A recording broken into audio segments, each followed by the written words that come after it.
Welcome back students. सो ये video lecture 4.13 है। 4.13 already मैंने आज अपलोड किया था, बट वो थोड़ी क्लियरिटी उसमें नहीं आ रही है। बट आई होप इसके बाद में आपको क्लियरिटी का इशू नहीं आएगा। इस वीडियो लेक्चर में मैं क्वेश्चन नंबर 3 जो है एक्सरसाइज का, ये समझाने की कोशिश कर रहा हूँ आप लोगों को। अभी तक जो क्वेश्चन नंबर 2 तक हमने जो क्वेश्चंस किए वो सेपरेट इक्वेशंस के थे। क्वेश्चन नंबर 3 में हमको कंबाइंड इक्वेशन बनाना है, वापस से उसी ट्रैक पे वापस आना है। बट कंबाइंड इक्वेशन बनाते समय ये इतना सिंपल सा केस नहीं है, क्योंकि कंबाइंड इक्वेशन के बारे में आप लोगों को बता दूं। कंबाइंड इक्वेशन जिन दो स्ट्रेट लाइंस का हमको चाहिए वो स्ट्रेट लाइंस की इक्वेशन अवेलेबल होने चाहिए, तो वो ईजी रहेगा। अब जैसे इस क्वेश्चन में क्या बोला है, क्वेश्चन 3 का पहला क्वेश्चन है, पेज नंबर 119 पे आप एक्सरसाइज में देखेंगे। Find the combined equation of pair of straight line. Combined equation चाहिए पेयर ऑफ स्ट्रेट लाइन का, ठीक है। कैसे पेयर ऑफ स्ट्रेट लाइन, कैसी पेयर ऑफ स्ट्रेट लाइन है ये, कैसे पेयर है मतलब दो है, कैसे दो स्ट्रेट लाइन से ये, both of them are passing through origin. दोनों के दोनों कहां से पास हो रहे हैं, ओरिजिन से। इसका मतलब आपको याद है मैंने ओरिजिन से पास होने वाले इक्वेशंस को किस तरह से फॉर्मेट लेना है बताया था, y is equal to mx। अब दो लेने हैं मुझे, तो मैं क्या करूंगा, y is equal to m1x और दूसरे को क्या लूंगा, y is equal to m2x। अच्छा, इसमें मैंने ये भी बताया था कि जनरल फॉर्म भी आप ले सकते हैं, ये भी होगा। दो लिखने हैं तो a1x plus b1y, second one क्या लिखूंगा a2x प्लस b2y। बट ये जनरल फॉर्म यहाँ पे मैं यूज नहीं करूंगा, क्योंकि अगर स्लोप्स का कैलकुलेशन आता है, m के वैल्यूज अगर कैलकुलेशन आपके आते हैं, तो इसमें m कहीं पे भी नहीं है। m किस में आता है, इस टाइप के इक्वेशंस में, तो मैं ये इक्वेशंस यूज करूंगा। पहली बात तो मेरे को इस टाइप के इक्वेशंस बनाने हैं। अब ये इक्वेशंस में बनाने लायक कुछ भी नहीं है, बस m1 m2 का कोई वैल्यू हमको बता दे, ये इक्वेशंस बन ही चुके हैं। x और y जो है वो जनरल कोऑर्डिनेट्स होते हैं। तो मेन अभी प्राइमरी टारगेट मेरा ये है कि m1 m2 के वैल्यूज हमको चाहिए। m मतलब स्लोप होता है, m1 m2 है तो दो लाइंस की स्लोप चाहिए। कौन से दो लाइंस, जिनका कंबाइंड इक्वेशन मुझे निकालना है, ठीक है। अब जिन दो लाइंस का कंबाइंड इक्वेशन मुझे चाहिए है वो ओरिजिन से पास हो, इसीलिए उनका फॉर्मेट इस टाइप का रहेगा। अगर ये इक्वेशन मेरे बन गए तो कंबाइंड इक्वेशन तो कोई भी बना सकता है, सबसे पहला टॉपिक हमने पढ़ा इस चैप्टर का। बट ये जो दो लाइंस है जिनका कंबाइंड इक्वेशन है वो कैसे है, फर्दर इसके बारे में क्या दिया है, they are perpendicular to the lines represented by this equation. ये जो दो लाइंस है, मैं पहले इनको डिनोट कर लेता हूं। ये जो दो लाइंस है हमारे, suppose u is equal to 0 and v is equal to 0 है, जिनका कंबाइंड इक्वेशन हमको चाहिए है, ठीक है। ये जो दो लाइंस है वो इस इक्वेशन में जो दो लाइंस है, अब इस इक्वेशन में भी दो लाइंस होंगे, क्योंकि ये होमोजेनियस सेकंड डिग्री इक्वेशन है। और आपको याद होगा हमने एक थ्योरम भी पढ़ा है जिसमें हमने ये पढ़ा है कि होमोजेनियस सेकंड डिग्री इक्वेशन जो है वो दो स्ट्रेट लाइंस को रिप्रेजेंट करता है, let it be L1 and second one be L2, ठीक है। तो ये जो L1 L2 है, जो लाइंस ये रिप्रेजेंट कर रहा है, जिनको ये लाइन ये इक्वेशन रिप्रेजेंट कर रहा है, इन लाइंस को, ये जो दो लाइंस है जिनका कंबाइंड इक्वेशन है वो कैसे है, परपेंडिकुलर है। यानी as if u is perpendicular to L1 and v is perpendicular to L2। और याद है L1 L2 का अपन स्लोप निकालेंगे इसके ऊपर से, फिर u का स्लोप ट्रीट करेंगे। याद है परपेंडिकुलर के केस में स्लोप कैसे रखते हैं, -1 के अपॉन में, मैंने बताया था पहले प्रीवियस लेक्चर में, वो टेक्निक अपन यूज करें। तो इनका स्लोप चाहिए ताकि मैं ऐसे इनकी इक्वेशंस लिख पाऊं और बाद में उनको कंबाइन कर पाऊं। बट इनका स्लोप डायरेक्ट नहीं निकलेगा, पहले स्लोप किनका निकलेगा, इन दो लाइंस का, क्योंकि इनके इनसे रिलेटेड इक्वेशन दिया है। यानी मेरे को दो स्लोप्स चाहिए, m1 एंड m2, ठीक है। तो दो स्लोप्स चाहिए मुझे, तो मेरे को सबसे पहले ये गिवन इक्वेशन का क्या करना पड़ेगा, ऑक्सिलरी इक्वेशन बनाना पड़ेगा। और ऑक्सिलरी इक्वेशन बनाने के बाद फिर उसमें से दो m के वैल्यूज निकलेंगे, to values m1 and m2, और फिर मेरे को उनको u एंड v को असाइन करना है। बट पहले अपन ऑक्सिलरी इक्वेशन बना के L1 L2 का स्लोप निकाल लेते हैं, ठीक है। So let L1 and L2 with the two lines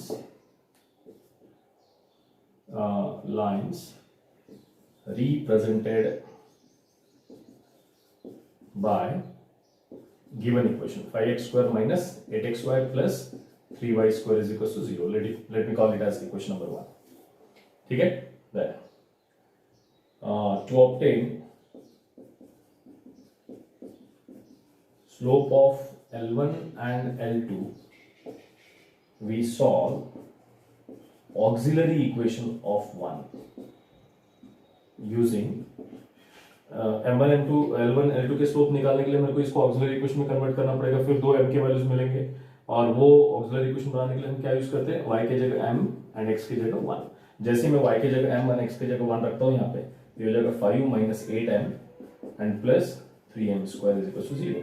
इसको रीअरेंज करके अगर लिखूं मैं, सो 3m square -8m + 5 = 0।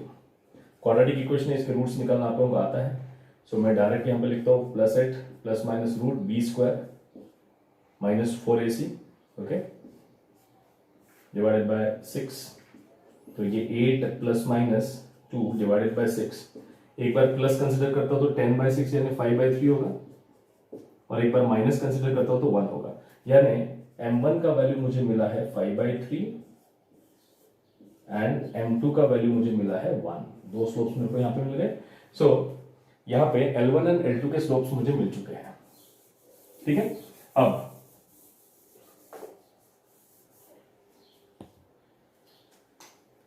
since the lines whose combined equation is to be obtained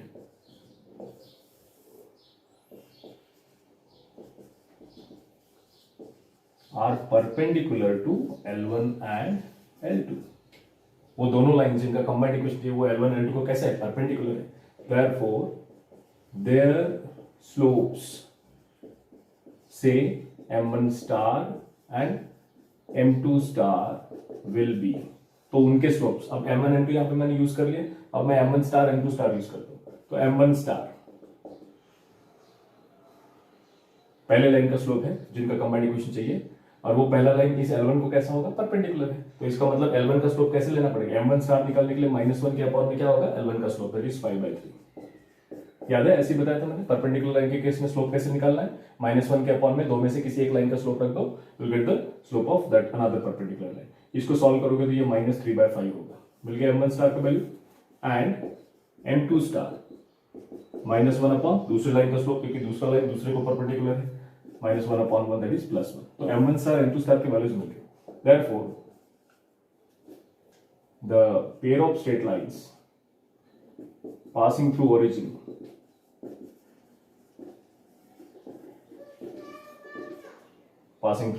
origin are, कैसे लिखना है, y = m1 star x and y = m2 star x, ठीक है। तो m1 स्टार में लिखूंगा तो क्या होगा, m1 स्टार क्या है, -3/5, एंड दूसरा क्या है, y = m2 स्टार कितना है, सॉरी यहाँ पे कितना आएगा, -1 आएगा, ओके। सो -1 × x, इसको सिंप्लीफाई करना है। इसको सिंप्लीफाई करने के बाद वन साइड अरेंज करोगे तो कितना होगा, 3x + 5y, ये आप करके देखना। ये एक लाइन का इक्वेशन बन गया, एंड दूसरी लाइन का इक्वेशन क्या होगा, x + y, क्योंकि -x उधर जाएगा तो +x हो जाएगा। बस इनका चाहिए कंबाइंड इक्वेशन, और इनका कंबाइंड इक्वेशन तो कोई भी बना सकता है, मैं ये आपके लिए छोड़ देता हूँ। इसमें आप क्या लिखोगे, therefore the combined equation is, याद है कैसे लिखते हो उसको, चलो लिख देता हूँ। Therefore the required combined equation is, कैसे लिखते हैं, u × v = 0, ओके। u का मतलब क्या है, ये पहले लाइन का left hand side 3x + 5y, and v का मतलब सेकेंड लाइन का लेफ्ट हैंड साइड, और इसका अगर प्रोडक्ट करोगे तो आपको इसका सॉल्यूशन मिल जाएगा। ये सॉल्यूशन मैं थोड़ा सा ब्लैंक रखता हूँ, ये आप लोग करेंगे और मुझे करके बताएंगे, ठीक है। बस ये इसका आंसर होगा। तो इस क्वेश्चन में हमने क्या पढ़ा कि कंबाइंड इक्वेशन बनाते समय कंबाइंड इक्वेशन बनाना है, बट स्ट्रेट फॉरवर्ड डेटा नहीं दिया है, थोड़ा सा टेढ़ा मेढ़ा डेटा है। जिन दो लाइंस का कंबाइंड इक्वेशन चाहिए, कंबाइंड इक्वेशन हमेशा दो लाइंस का बनता है। जिन दो लाइंस का कंबाइंड इक्वेशन चाहिए वो दो लाइंस कैसे है, दे आर, एक तो वो पासिंग थ्रू ओरिजिन है, तो इसलिए उनके इक्वेशंस मुझे किस तरह से लेने हैं, इस तरह से। जब भी कोई स्ट्रेट लाइन ओरिजिन से पास होता है मेरे को उसका इक्वेशन ऐसे लेना है, उसमें इंडिपेंडेंट कांस्टेंट नहीं रहेगा। दूसरी बात, वो दोनों लाइंस जो है इसके दो लाइंस को परपेंडिकुलर है। अब इसमें दो लाइंस होते हैं क्या, यस होते हैं, क्योंकि एक थ्योरम में हमने पढ़ा है कि सेकंड डिग्री होमोजेनियस इक्वेशन। देखिए सेकंड डिग्री होमोजेनियस इक्वेशन है, पहली बात तो ये होमोजेनियस है क्योंकि सबका डिग्री जो है 2 है, सेकंड डिग्री है, तो ये कितने लाइंस को रिप्रेजेंट करेगा, दो लाइंस को। हिडन लाइंस है, वो डायरेक्टली दिए नहीं है, उनका कंबाइंड इक्वेशन दिया है। तो सपोज वो लाइंस कौन से, L1 L2 है, तो इनको अपने जो दो लाइंस है जिनका कंबाइंड इक्वेशन है वो कैसे परपेंडिकुलर है, यानी अगर इन दोनों के स्लोप्स मेरे पास आ गए तो बस उनको -1 के अपॉन में अगर मैं रख देता हूं तो मेरे उन दो लाइंस के स्लोप्स मिल जाएंगे जिनका कंबाइंड इक्वेशन चाहिए। और उस स्लोप को मैंने कैसे डिनोट किया यहाँ पे, m1 स्टार m2 स्टार से, तो इसमें रखा है। उसके बाद में कंबाइंड इक्वेशन आप भी बना सकते हैं, ओके। तो ये आंसर आप लोग निकाल लेना, बस मल्टीप्लाई करना है bracket, and finally so I hope ये क्वेश्चन 1 आपको समझ में आया है। क्वेश्चन 3 का, उसके बाद में रिसेंटली मैंने अभी आज ही दोपहर में मैंने ये वीडियो लेक्चर फिर से एक बार अपलोड किया था, बट क्लियर नहीं था, बट काफ़ी लोगों ने वो देखा है वीडियो लेक्चर, तो उसमें कुछ होमवर्क मैंने बताया है। तो इसी का सेकंड क्वेश्चन जो है ये आप लोगों के लिए होमवर्क है, जो लोग फर्स्ट टाइम इसको देख रहे हैं। ये आप लोगों को पेज नंबर 119 पे मिल जाएगा, एक्सरसाइज 4.1। मैंने इस चैप्टर के स्क्रीनशॉट आपको भेजे हैं। ये 5x² है plus 2xy minus 3y² is equal to 0। ये क्वेश्चन इसी टाइप का है जैसा अभी मैंने सॉल्व किया, सिमिलर टाइप का है। तो ये मैं कंप्लीटली होमवर्क देता हूं आप लोगों को। सेकंड क्वेश्चन है। अब इसमें थर्ड एंड फोर्थ क्वेश्चन है जिसमें थोड़ी डिफिकल्टी आप लोगों को जा रही है। इसके लिए थोड़ा सा आपको बेसिक समझना पड़ेगा। मैं थर्ड एंड फोर्थ क्वेश्चन यहाँ पे डिस्कस करता हूँ। ओके, इसी सीक्वेंस का, इसी क्वेश्चन नंबर 3 का थर्ड एंड फोर्थ क्वेश्चन, ये आपके लिए होमवर्क रहेगा। ठीक है, थर्ड क्वेश्चन इसका क्या था, xy प्लस y²। क्वेश्चन का फॉर्मेट वही है, फाइंड द कॉमन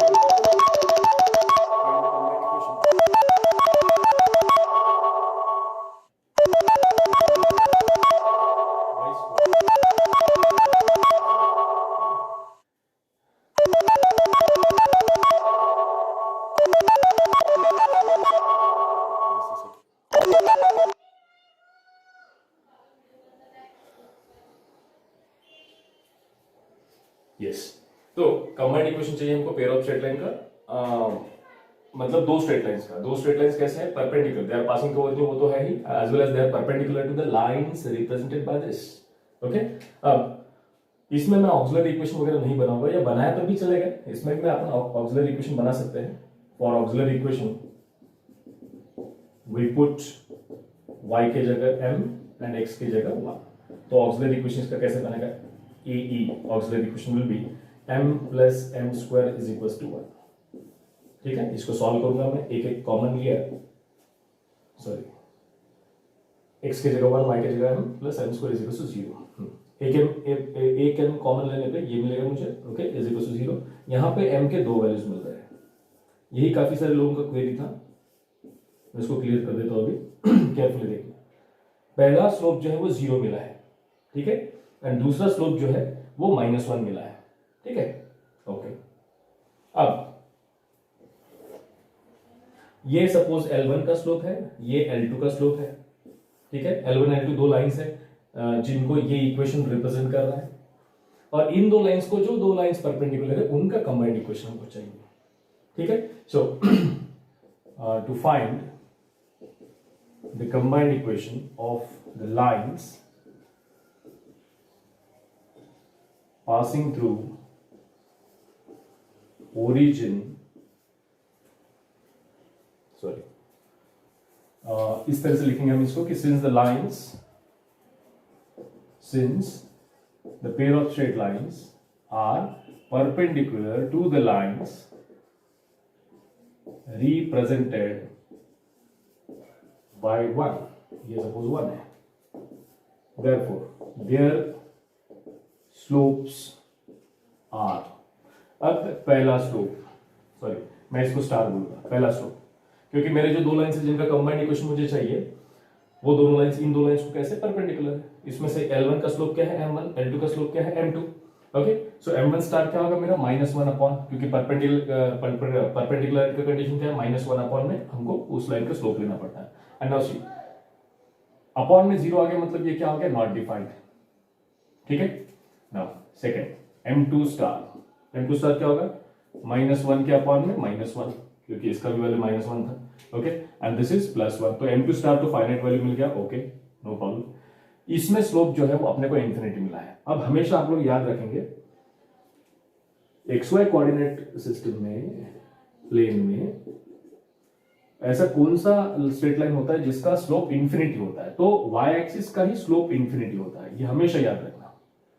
यानी अगर किसी स्ट्रेट लाइन का स्लोप इंफिनिटी मिल रहा है तो इसका मतलब समझ जाना वो स्ट्रेट लाइन एक तो y एक्सिस है, नहीं तो y को पैरेलल लाइन से।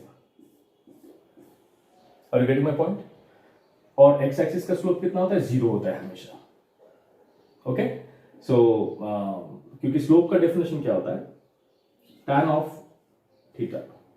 ओके, सो x एक्सिस का स्लोप निकालना है तो x एक्सिस के साथ थीटा मतलब inclination angle with x axis. तो अगर x एक्सिस का ही स्लोप निकालना है मुझे, तो x एक्सिस के साथ इंक्लिनेशन एंगल कितना होगा, 0 का, यानी थीटा क्या हो रहा है यहाँ पे, 0। सो tan थीटा क्या होगा, tan 0, एंड tan 0 इज 0, इसीलिए x एक्सिस का स्लोप क्या होता है, 0 होता है।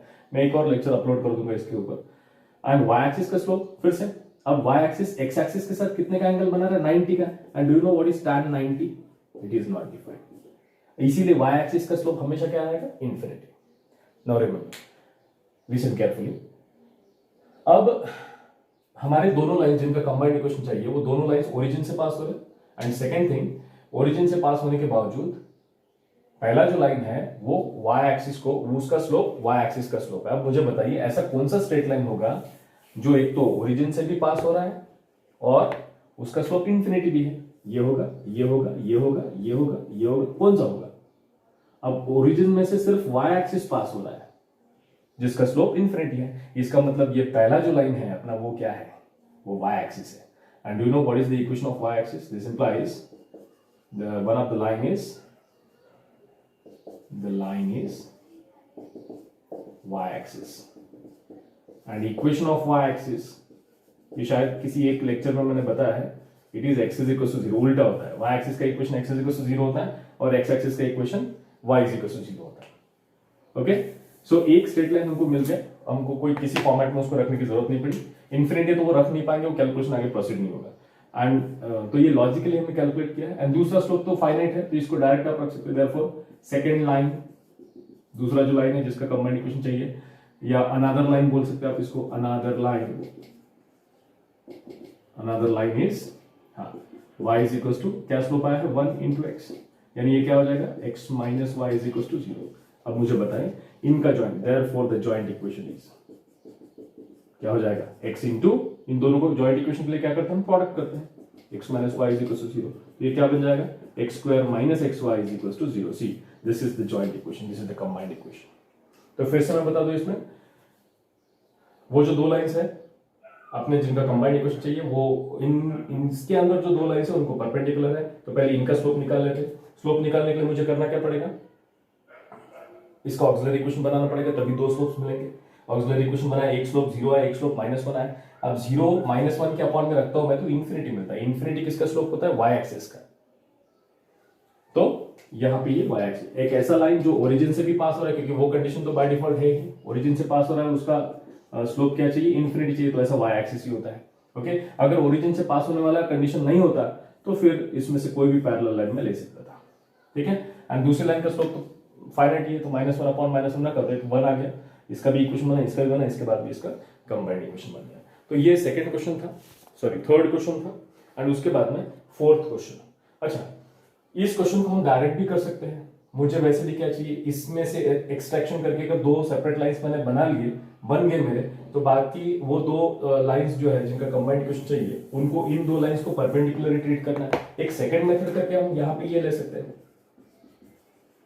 मुझे ऑक्सिलरी इक्वेशन पे जाने की जरूरत नहीं, मैं तुरंत इसका सेपरेट इक्वेशन बना सकता हूं। आपको याद है मैंने सेकंड टेक्निक बताई थी, सेपरेट इक्वेशन बनाने के लिए कुछ अगर कॉमन होता है तो कॉमन कर लो। तो एक y अगर मैंने कॉमन कर लिया तो ये बन जाता है। ओके, अब इसमें का पहला लाइन क्या होगा, y इज इक्वल टू 0, और दूसरा लाइन क्या होगा, x plus y is equal to 0। Okay, अब हमारे जो दो लाइंस है जो कंबाइंड इक्वेशन जिनका चाहिए वो इन दोनों लाइंस को कैसा है, परपेंडिकुलर है। अब ये इक्वेशन होता है y एक्सिस का, that is sorry equation of x axis. ठीक है, और हमको एक लाइन हमारी इस इक्वेशन को परपेंडिकुलर, मतलब किसको परपेंडिकुलर है, x एक्सिस को। मुझे बताइए, ये x एक्सिस है, ये y एक्सिस है। x एक्सिस को परपेंडिकुलर कौन होता है, y axis. Yes, and therefore वो पहले लाइन क्या हो जाएगा हमारा, y एक्सिस। और y एक्सिस मतलब क्या होता है, x इज इक्वल टू 0। यहाँ पे हमको एक line x is equal to 0 मिला है। एंड दूसरा लाइन, फिर इसका स्लोप हम डायरेक्ट निकाल सकते हैं। कौन सा फार्मूला याद है आप लोगों को, स्लोप का फार्मूला क्या होता है, ax plus by plus c format में अगर इक्वेशन है तो minus a by b, minus मैंने बताया था x का कोएफिशिएंट 1, y का कोएफिशिएंट 1, सो -1, यानी स्लोप क्या है यहाँ पे, दूसरी लाइन का -1। अब इसको परपेंडिकुलर सेकंड लाइन है, उसका स्लोप चाहिए तो -1 के अपॉन में -1, इसीलिए वो क्या आ गया, +1। तो ये मेथड से भी आप कर सकते हो या फिर पहला वाला मेथड ही फॉलो कर सकते हैं। मैं इसमें थर्ड क्वेश्चन के बाद में फोर्थ क्वेश्चन यहाँ पे ले रहा हूँ, इसी क्वेश्चन 3 का।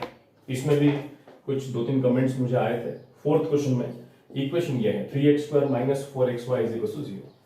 ठीक है, इसमें भी मैं ऑक्सिलरी इक्वेशन पे नहीं जाऊंगा। ऑक्सिलरी इक्वेशन कंफर्टेबल कब होता है, जब 3 टर्म्स हो। यहाँ पे 2 ही टर्म्स है तो आप इसको डायरेक्ट सेपरेट इक्वेशन बना सकते हैं इसके।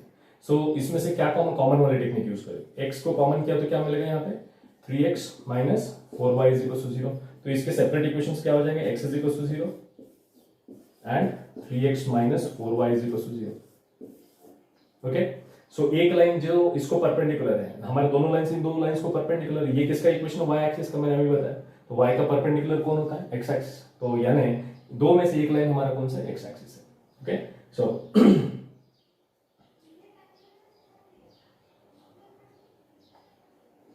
so that is equation of y axis. Okay, this is the equation of y axis, and the line, and we know that x axis is perpendicular to y axis at origin, क्योंकि ये सारी चीजें कहां पे हो रही है, origin पे हो रही है। So therefore the first line is x axis, that is, और x axis का इक्वेशन क्या होता है, y इक्वल टू 0। चलो पहले लाइन का इक्वेशन मिल ही गया, मुझे स्लोप की झंझट में पढ़ने की जरूरत ही नहीं पड़ी, बट इसमें दूसरे लाइन का स्लोप मुझे निकालना पड़ेगा। सो इस लाइन का स्लोप क्या हो जाएगा, स्लोप इज इक्वल टू, याद है formula one second, minus a upon b, so minus 3 upon b क्या है, y का coefficient minus 4, so it is 3/4। ठीक है, ये स्लोप हो गया सेकेंड लाइन का। तो अपना सेकंड लाइन, इस सेकंड लाइन को कैसा है, परपेंडिकुलर है। सेकंड लाइन मतलब कौन सा, जिसका कंबाइंड इक्वेशन चाहिए, और ये सेकंड लाइन किसका है, ये गिवन इक्वेशन का। ठीक है, तो m2 स्टार निकाल लेना पड़ेगा हमको पहले, उसके बाद में इक्वेशंस बनेंगे।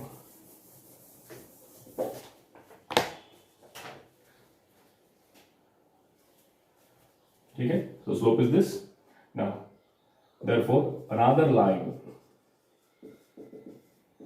is y is equals to, क्या रहेगा इसका स्लोप। अब अनदर लाइन जो है मैं डायरेक्ट लिख रहा हूं, जो इस लाइन को कैसी है, परपेंडिकुलर, तो इसके स्लोप का, इसके स्लोप के ऊपर से उसका स्लोप कैसे निकलेगा, -1 के अपॉन में 3/4 एंड इनटू x।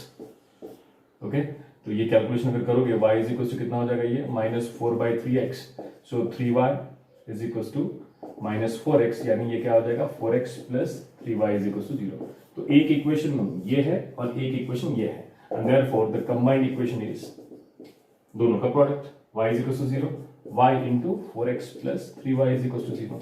प्रोडक्ट करोगे so 4xy plus 3y square is equal to 0, ये रहेगा आपका combined equation of that line. Okay, I hope आपको ये समझ में आया, नहीं समझ में आया तो कमेंट कीजिए।